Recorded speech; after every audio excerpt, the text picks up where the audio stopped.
Jai Hind and welcome to the channel. My name is Avinash Singh. I am an alumnus of National Defence Academy 141st course. I have been to SSB 6 times and I got recommended in my 5th and 6th attempt for NDA 141 and TES 40th course respectively. Through this channel, my aim is to guide the aspirants about SSB, about the process, and I also want to help them to improve their personality so that they are able to achieve their dream. साथ ही साथ इस channel पे मैं अपने academy की कुछ fond memories भी share करूँगा आपके साथ. And as my course mates are in service right now, so I am very well aware of the army life. I will try to guide you about what actually happens once you get commissioned. So if you are a defense aspirant, don't forget to subscribe and let's start the video. चाहूँगा आज की video में बात करेंगे SSB के बारे में, और आज मैं दो ऐसे इश्यूज़ डिस्कस करूँगा जो कि एस्पिरेंट सबसे ज़्यादा फेस करते हैं. जो सबसे पहली चीज़ है वो है स्टे के बारे में. जब भी हमें एसएसबी जाना होता है तो हमारा जो रिपोर्टिंग टाइम होता है वो 6 या फिर 6:30 AM का होता है. इसका मतलब ये है कि आपको एक दिन पहले उस जगह पे पहुंच जाना चाहिए जिससे कि आप अच्छे से फॉर्मल्स में रेडी होके एसएसबी के लिए जा पाएँ. And as you all know that on day 1 it is very very important to perform well. तो इसके लिए इंपॉर्टेंट होता है कि आप एक अच्छे से रेस्ट करके एक अच्छी जगह स्टे करें. तो इसी के लिए मैं आपको सजेस्ट करने जा रहा हूँ एसएसबी स्टे के बारे में. एसएसबी स्टे की इनिशिएटिव है जो कि रिटायर्ड ऑफिसर्स ने लॉन्च किया है, और ये आपको मिलता है इलाहाबाद, भोपाल एंड जालंधर की लोकेशन में. इसकी सबसे अच्छी चीज़ ये है कि बहुत ही ज़्यादा अफोर्डेबल है. इसकी जो प्राइसिंग है वो 399 है.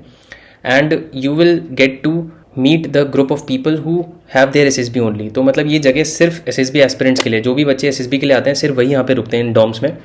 और जो बाकी फैसिलिटीज़ हैं, जैसे कि आपको बहुत ही हाइजीनिक एनवायरनमेंट मिलता है, बहुत ही सपोर्टिव स्टाफ है जो कि आपको हेल्प करता है आपके डॉक्यूमेंट वेरिफिकेशन में. आपको कोई भी नेसेसरी चीज़ चाहिए, जैसे आयरन चाहिए या फिर हॉट वाटर या फिर आपको पीने के लिए पानी, ये सारी चीज़ें आप क्लीनिनेस और इन सब की चीज़ें आपको बहुत ही अच्छे से टेक केयर करके दी जाती हैं.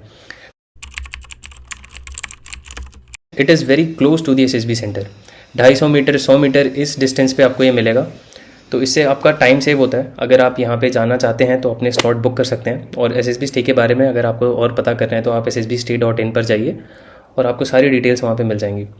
सो one of my friend who had his SSB at Allahabad, वो खुद यहाँ पे गया था, यहाँ पे रुका था, तो उसने मुझे बहुत ही अच्छा फीडबैक दिया इस जगह का.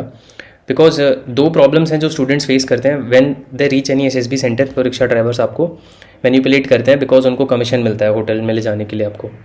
बट आप खुद सोचिए कि 400 रुपीज़ में इतनी हाइजीनिक जगह पे, जिसके साथ साथ आपको इतनी अच्छी सर्विसेज मिल रही हैं, तो ये तो एक विन विन सिचुएशन है आपके लिए. तो आप उनके र्यूमर्स में मत फंसिएगा. अगर आपको एसएसबी जाना है तो please check it out. ssbstay.in पर जाइए और अपना स्लॉट आराम से बुक कर सकते हैं आप. Now moving on to documents.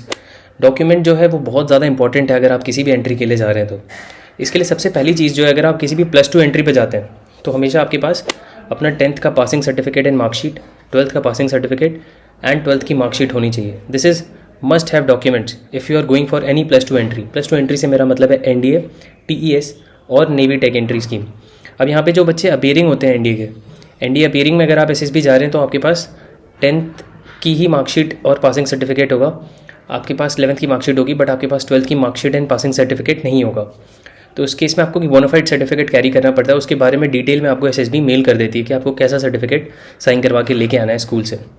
In the similar manner if you are going for a graduate entry, तो वहाँ पे क्या होता है कि you have your degree and all the marksheets, but कुछ केसेस में अगर आप अपीयरिंग हैं तो आपके पास वो मार्कशीट्स एक पर्टिकुलर सेमेस्टर तक होती हैं. तो अगेन आपको वही चीज़ें करनी है. आपको अपनी पर्टिकुलर सेमेस्टर तक की मार्कशीट कैरी करनी है. लेट्स से आप 5th सेमेस्टर में हो तो 4th तक की आपको मार्कशीट्स कैरी करनी है, और एक bonafide certificate as guided by the SSB. वो एक पर्टिकुलर आपको एक डॉक्यूमेंट का PDF सेंड करते हैं और वो सारे डॉक्यूमेंट्स आप कैरी करते हैं. तो ये दो चीज़ें बहुत ज़्यादा इंपॉर्टेंट हो जाती हैं. और साथ ही साथ बात करेंगे एसएसबी डे 1 के लिए सबसे ज़्यादा इंपॉर्टेंट क्या है. इज़ इट OIR और इज़ इट PPDT? तो देखो, वेटेज जो है थोड़ा सा PPDT को ज़्यादा दिया जाता है, बिकॉज PPDT में अगर आपका इंप्रेशन अच्छा बन जाता है सारे एसेसर्स पे तो आपके स्क्रीन इन होने के चांसेस बहुत ज़्यादा बढ़ जाते हैं. जैसा कि मैंने अपनी पिछली वीडियो में भी आपको बताया था कि in order to perform well in PPDT you should be practical, you should have confidence in speaking and you should address your group.